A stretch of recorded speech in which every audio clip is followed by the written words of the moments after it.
Greetings, castaways. I have a review here of the final episode of the Steven Bomb 3 week.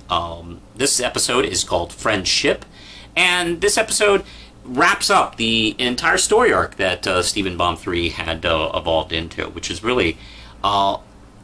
It did a really wonderful job, like putting it all together, almost like one large episode, really, when you look at it, which does have kind of a beginning, middle, and end, and the ending here I thought was very satisfying.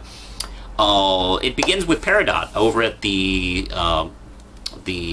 warp, the galaxy warp pad, and she's trying to rebuild some of them without her robots. She's kind of, she's kind of a castaway, really, on Earth, and doing the best of what she can with all this, like, primitive tech.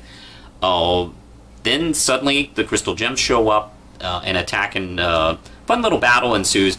The problem is Pearl is so amped to make up for her past mistake from the Cry for Help episode. She kind of gets in the way and is just trying too hard.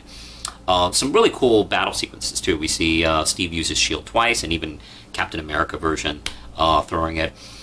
I will say that it's an interesting way of looking at Peridot using her finger weapons a little more creatively. She uses like this kind of like dome shield or something like that, and she turns it into like a handgun. And a really cool battle.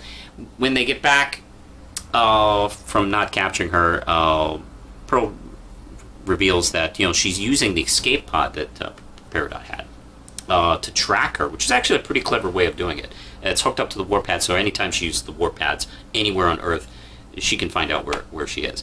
They find that she's now warped to this old ancient spaceship that the Gem homeworld used to get to the planet. But unfortunately, Peridot kind of like caught on to this whole idea, so she used this opportunity as a trap.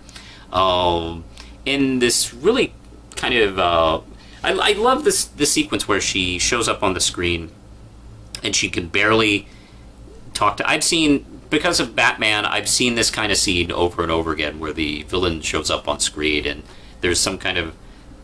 they're in a trap, and the villain is talking about what they're going to do. Well, the mics don't work too well, the first set of weapons don't work too well.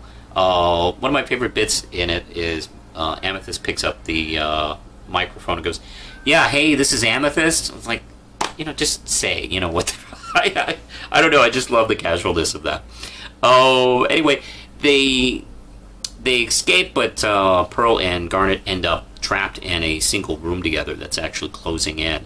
So this actually gives them the chance to actually talk out the problems while Amethyst and Steven are trying to free them. And they have to work quick because the room is closing in. Good old-fashioned death trap style. And it's actually a really cool visual because they have been apart this whole week, and the room is actually pushing them, forcing them to talk together. Not just in a matter of tension, but physically pushing them together.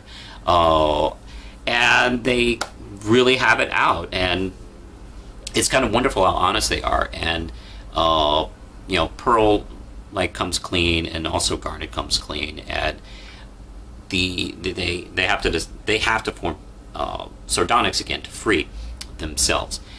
And once they get out, they almost catch Peridot, but not without Peridot actually severing her own foot to get away from them. Really cool episode. I enjoyed this one a lot.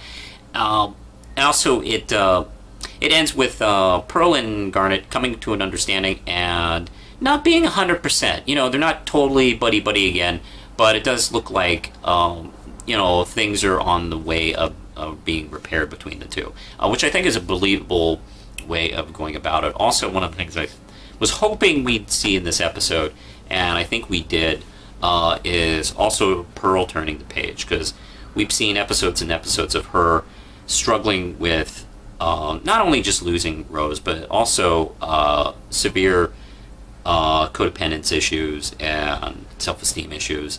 And she, in discussing this with Garnet, she mentions that she's just a Pearl, and she has to be told what to do, which lends credence to the theory that she's only one of an entire servant or slave class that was meant to work for the Gems. We'll see how that develops if that turns out to be true. But that definitely leaves credence to that idea.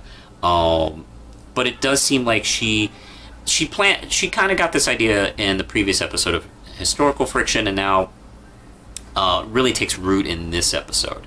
That, you know, we might see her now turning a page and kind of coming around to kind of finding herself without having to depend on protecting or being part of or anything dealing with like Rose or Garnet or Steven, which she tends to, you know, group around. So this was a pretty exciting episode. It may have been fun to see them actually catch Peridot, but I assume they have something kind of big in store for that. So, you know, we'll see about that. Enjoyed this whole week. All 5 episodes were excellent. They tied together really well.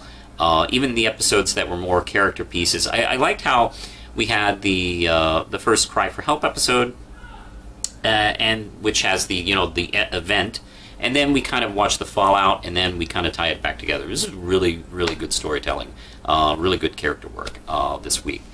So I think that's it. I do want to mention, I do want to do a shout out. I co-host a show on Geekvolution's channel called Primetime Crisis Live, where we talk about all sorts of superhero shows. And this week we talked about half hour about the Steven Bomb episodes. I'm going to put a link below so you can check it out, where not only me talk about it, but also the other hosts, Steve Baxi and Captain Logan. I thought we had a pretty good time. I think that's it for now, so push the button, Lindsay.